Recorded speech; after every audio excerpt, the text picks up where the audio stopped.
ብዙ ግርግርንና ረብሻን አስነስቶ የቤተ ክርስቲያን ሊቃውንት ታርደው የደረሱበት በእቴጌ መነን ስዕለት ስለተመሰረተው መርካቶ ላይ ተንጣሎ ስለሚገኘው ስለ ደብረ ኃይል ቅዱስ ራጉኤል ቤተ ክርስቲያን ምን ያህል ታውቃላችሁ? ውድ የዞሲማስ ሚዲያ ቤተሰቦቻችን እንደምን ቆያችሁ? በዛሬው ዝግጅት ስለ መርካቶ ንጉስ ቅዱስ ራጉኤል ቤተ ክርስቲያን አመሰራረት እንነግራችኋለን። እስከ ዝግጅቱ ፍጻሜ ድረስ አብራችሁን ቆዩ። መርካቶ ደብረ ኃይል ቅዱስ ራጉኤል በአዲስ አበባ ሀገረ ስብከት በመርካቶ ገበያ ውስጥ የሚገኝ ደብር ሲሆን ቤተክርስቲያኑ ከመተከሉ በፊት እቴጌ መነን ከማይጨው ጦርነት በድል ከተመለሱ የቅዱስ ራጉኤል ቤተክርስቲያንን ሊያሰሩ ተስለው ነበር። ነገር ግን ስዕለታቸው አልሰመረም። እቴጌይቱ ግን ተስፋ ባለመቁረጥ ወደ ስደት ከመግባታቸው በፊት አንድ ደብዳቤ ጽፈው በፖስታ አሽገው ለእንጦጦ ራጉኤል አለቃ ቄስ ገበዝ ዘውዱ ደብዳቤውን ከታቦቱ መንበር ላይ አስቀምጡት፣ ማንም እንዳያየው ስመጣ እንደነበር እንዳገኘው ብለው አዘዙ። በትዕዛዛቸው መሰረት የጣሊያን ወረራ እስከሚያልፍ ድረስ እዚያው መንበሩ ላይ ተቀምጦ ቆያቸው። እቴጌ መነን ደብዳቤውን እንዳስቀመጡ ስላገኙት የተሳሉትን ስዕለት በአደባባይ ተናገሩ። የእንጦጦ ራጉኤል ካህናትንና የአካባቢውን ሕዝብ እንጦጦ ላይ ሰብስበው ያለውን ሕንጻ አፍርሰው ሌላ ለመስራት ማሰባቸውን ገለጡ። ካህናቱና ሕዝቡ ግን ያለውን አድሰው የሚኒሊክን ስም ሲያስታውስ ቢኖር ይሻላል የሚል ሐሳብ አቀረቡ። እቴጌይቱ ግን ድሪቱ አዳሽ አይደለም ሲሉ በቁጣ ሐሳባቸውን ተቃወሙት። በዚህም እቴጌ መነን የሥራ ሚኒስቴር ባለሙያዎችን ስለ ጉዳዩ ሲያማክሩ ያለውን ማደስ እንጂ ነባሩን ማፍረስ አይገባም የሚል ምላሽ በማግኘታቸው እቴጌይቱ በራጉኤል ግቢ ሌላ በራጉኤል ስም ልስራ ሲሉ ሐሳብ አቀረቡ።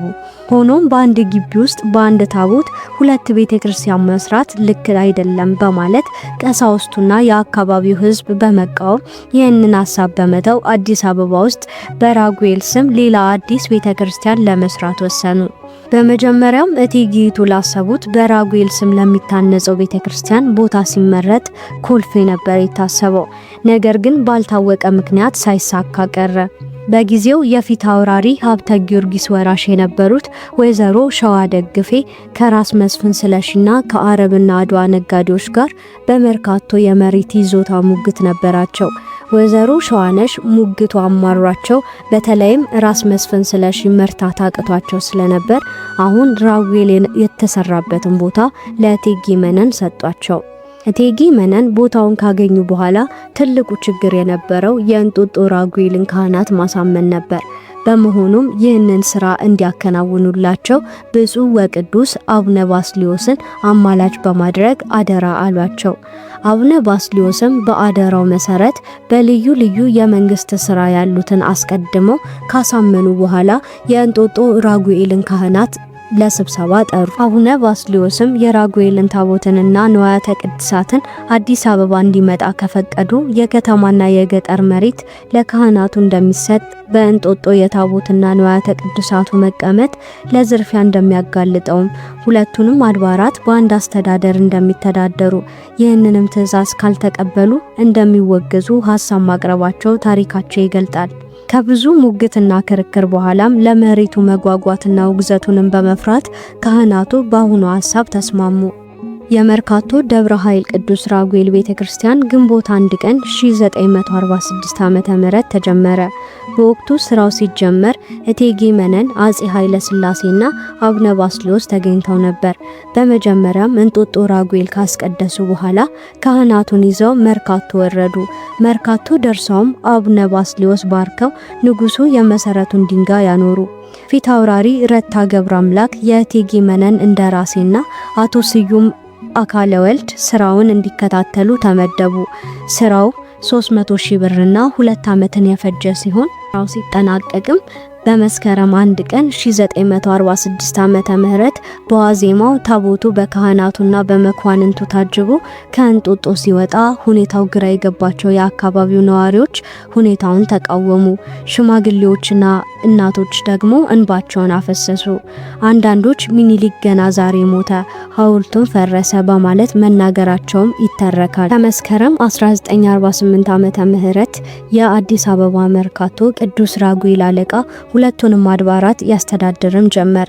ነገር ግን እየቀዘቀዘ በመምጣቱ በእንጦጦ ራጉኤል ሲያገለግሉ የነበሩትን የሚያረካቸው አልነበረም።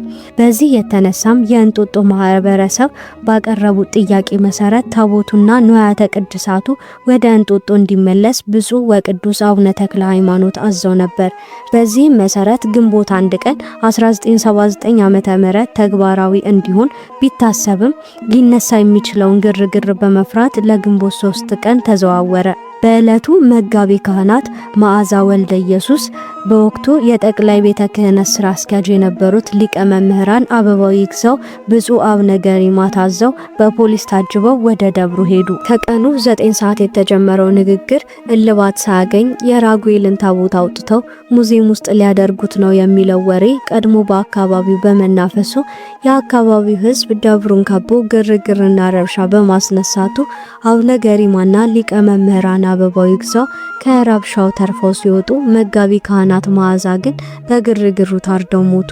ይህ ደብር በ1965 ዓመተ ምህረት እና በ1977 ዓመተ ምህረት እንዲሁም አባ መሸ በከንቱ የተባሉ ግለሰብ በለገሱት ገንዘብ በ1992 ዓመተ ምህረት ማለት ነው እድሳት ተደርጎለታል። እስኪ ዛሬም እንደተለመደው ስለ መርካቶ ንጉስ ደብረ ኃይል ቅዱስ ራጉኤል ቤተክርስቲያን የምንታውቁትን ኮሜንት አድርጉልን። የተለያዩ መንፈሳዊ ታሪኮች፣ የቅዱሳን ታሪኮች፣ የሰማዕታትና የአብያተ ክርስቲያናትን ታሪኮች እንዲደርሳችሁ የዞሲማስ ሚዲያ የዩቲዩብ ቻናላችን ሰብስክራይብ በማድረግ ቤተሰብ ይሁኑ። እስከ ቀጣዩ ልዩ ዝግጅታችን ድረስ በሰላም ቆዩልን። ወስብሐት ለእግዚአብሔር ወለወላዲቱ ድንግል ወለመስቀሉ ክቡር። ይቆየን።